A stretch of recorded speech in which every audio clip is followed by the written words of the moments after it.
গতকাল আদালতে যে শুনানি হয় সেখানে ভার্চুয়ালি উপস্থিত ছিলেন অভিষেক বন্দ্যোপাধ্যায়ের আইনজীবী। তিনি বলেন, আগের পর্যায়ের চিকিৎসা যেহেতু বিদেশে হয়েছে তাই এখন এখানে চিকিৎসা করাতে চাইছেন না অভিষেক বন্দ্যোপাধ্যায়। তখন প্রাথমিক পর্যবেক্ষণে বিচারপতি সৌগত ভট্টাচার্য বলেন, আমি এসএসকেএম হাসপাতালকে নির্দেশ দেব বিশেষজ্ঞ চিকিৎসকদের দিয়ে একটি মেডিকেল বোর্ড গঠন করার জন্য। বৃহস্পতিবার দুপুর 2টায় এসএসকেএম হাসপাতালে গিয়ে চিকিৎসা সংক্রান্ত নথি দেখান। শুক্রবার এসএসকেএম হাসপাতাল এই আদালতে তাদের রিপোর্ট পেশ করবে। সেই পরামর্শ মেনে পরবর্তী পদক্ষেপ করা যাবে। বিচারপতি সৌগত ভট্টাচার্য আরও বলেন, এই মুহূর্তে চিকিৎসাটাই সবথেকে বেশি গুরুত্বপূর্ণ, কোথায় চিকিৎসা হচ্ছে সেটা বিষয় নয়। আর এ নিয়ে রাজ্যের স্বাস্থ্যমন্ত্রী শরৎ মুখোপাধ্যায় তিনি বলছেন যে পালিয়ে কোথায় যাবেন, লাভ নেই। অভিষেক বন্দ্যোপাধ্যায়কে উদ্দেশ্য করে কটাক্ষ করেছেন তিনি।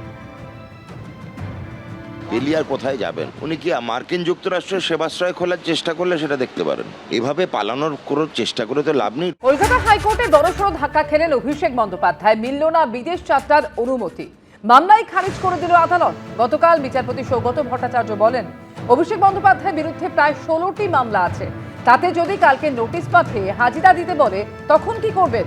সম্প্রতি চোখের চিকিৎসার জন্য বিদেশ যাওয়ার আবেদন জানিয়ে কলকাতা হাইকোর্টের দ্বারস্থ হয়েছিলেন অভিষেক বন্দ্যোপাধ্যায়। সেই সময় অভিষেক বন্দ্যোপাধ্যায়ের চোখের চিকিৎসা আপাতত এসএসকে মেডিকেল কলেজ হাসপাতালে করানোর পরামর্শ দেয় আদালত। উত্তরপ্রদেশের প্রতাপগড়ে নাগারে ভারী বৃষ্টিতে বিপর্যয়, ভেঙে পড়ল শতাধিক বছরের পুরনো জরাজীর্ণ বাড়ি। ধ্বংসস্তূপের নিচে চাপা পড়ে প্রাণ হারিয়েছেন একই পরিবারের অন্তত 6 জন। অভিষেক বন্দ্যোপাধ্যায়ের বিরুদ্ধে অভিযোগ তোলা হচ্ছে যে তিনি পালিয়ে যাবেন। 2023 থেকে 2025-এর মধ্যে তিনি 12 বার বিদেশ গেছেন, একবারও পালিয়ে যাননি। ঘণ্টাখানিক সঙ্গে সমান অনুষ্ঠানে মন্তব্য তৃণমূলের প্রতিনিধি অনির্বাণ বন্দ্যোপাধ্যায়, যে চিকিৎসার জন্য তিনি বিদেশ যেতে চান সেটা কি এদেশে পাওয়া যায় না? পাল্টা প্রশ্ন আইনজীবী বিক্রম বন্দ্যোপাধ্যায়ের। পলিটিক্যাল অভিযোগ হচ্ছে উনি পালিয়ে যাবেন, এই বিদেশ করে ফিরবেন, এটা পলিটিক্যাল অভিযোগ, তাই তো? আচ্ছা, গত 2023 থেকে 25-এর মধ্যে মানে 2 বছরের মধ্যে তিনি 12 বার বিদেশ গেছেন, এটা অন রেকর্ড কোর্টে এটা জানানো হয়েছে। একবারও পালিয়ে যাননি। তার ডিপ্লোম্যাটিক পাসপোর্ট আছে, তার পাসপোর্ট এমন নয় যে হঠাৎ করে ফোর্স করে তিনি এদিক ওদিক চলে যেতে পারবেন, সরকার কিছু জানবেন, এটা সম্ভব নয়। তৃতীয় কথা, এই যে পালিয়ে যাবে যে এই রবটা তোলা হচ্ছে, আজ অবধি কোন তদন্ত একটা লজিক্যাল কনক্লুশনের ধারে কাছে গেছে যে তাকে পালিয়ে যেতে হবে? শুধুমাত্র ডাকাডাকি করা, ঘন্টার পর ঘন্টা তাকে জেরা করা বাদ দিয়ে আপনি একটা কোনো অভিযোগের ভিত্তিতে একটা কোনো তদন্ত, সে ইডি হোক, সে সিবিআই হোক, সে অধুনা রাজ্য পুলিশ নয় এখন শুরু করেছে, ইডি সিবিআই তো 12 বছর ধরে চালিয়ে। মূল প্রশ্নের উত্তর কিন্তু বিক্রম দিয়ে দিয়েছিল আগেই, সেটা হচ্ছে অন্য বিদেশ যাত্রাগুলোর ক্ষেত্রে 16টা বা 15টা মামলা পেন্ডিং ছিল না কোর্টে, যে ইস্যুটা আজকে খোদ বিচারপতি তুলে ধরেছে। ঠিক কথা, এই 16টা মামলার কথা বলা হচ্ছে, এটা সম্ভবত 4 মের পর শুরু হয়েছে, তার মধ্যে বোধহয় 17টা মামলা অভিজিৎ দার করা। তো এবার এফআইআর একটা মানুষের বিরুদ্ধে রোজ একটা করে করবে, রোজ একটা করে একজন এফআইআর করবে, চিকিৎসার জন্য কোথাও যেতে পারবেন না, অসুবিধাটা কি? কোনো লজিক হতে পারে না। বেশ, এবার আমি দুজনে গেছি। সেই চিকিৎসাটা কি, আমার একটা প্রশ্ন, যে চিকিৎসার জন্য উনি বিদেশ যেতে চাইছেন সেই চিকিৎসাটা কি ভারতবর্ষে অ্যাভেলেবেল নয়? সেইটা তাকে তো দেখাতে হবে কোর্টের কাছে।